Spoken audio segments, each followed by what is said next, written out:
ബിരിയാണി ചെമ്പിന്ന് കണ്ണു തെറ്റിയപ്പോ ജനവാതിലൊരു ഹൂറീനെ കണ്ടു, കൂട്ടിലടച്ച കിളിയെപ്പോലെ.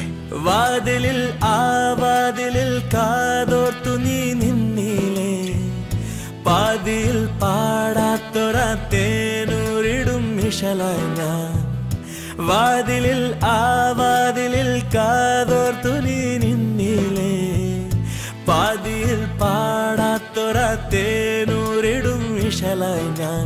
ചെഞ്ചുണ്ടിൽ ചെഞ്ചുണ്ടിൽ ചെഞ്ചുണ്ടിൽ ചേർന്നു, ചെഞ്ചുണ്ടിൽ ചെഞ്ചുണ്ടിൽ ചെഞ്ചുണ്ടിൽ ചേർന്നു. എന്റെ നെഞ്ചില് എന്തോ ഒന്ന് വല്ലാതെ പടയ്ക്കാൻ തുടങ്ങി. അതുവരെ ഉണ്ടായതെല്ലാം ആ നിമിഷത്തിലേക്ക് വന്നു നിന്ന പോലെ. ആരായിരുന്നു അത്? മൗലവിന്റെ മോള്. ഓടനിക്കാഹിനല്ലേ അന്ന് ഞാൻ ബിരിയാണി വെക്കാൻ പോയത്.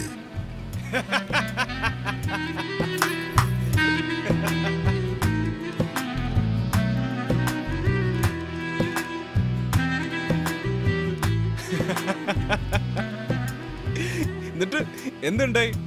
എന്തുണ്ടാവാനോ, നിങ്ങളുടെ ബിരിയാണി തിന്ന് ഒരു നിക്കാൻ കഴിച്ചു പോയി. അനക്കാരോടും മുഹബത്ത് തോന്നിട്ടില്ലേ? എനക്ക് അങ്ങനെ ഒരു കുന്തമില്ല മുഹബത്ത്.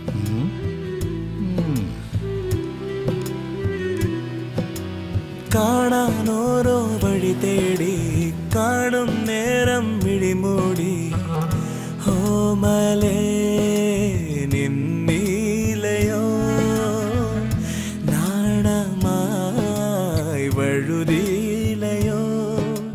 പുന്നാരം ചൊരിയുമളവിലവളിളകി മറിയുമൊരു കടലായി, കിന്നാരം പറയുമഴകിലവളിടറിയുണരുമൊരു മഴയായി.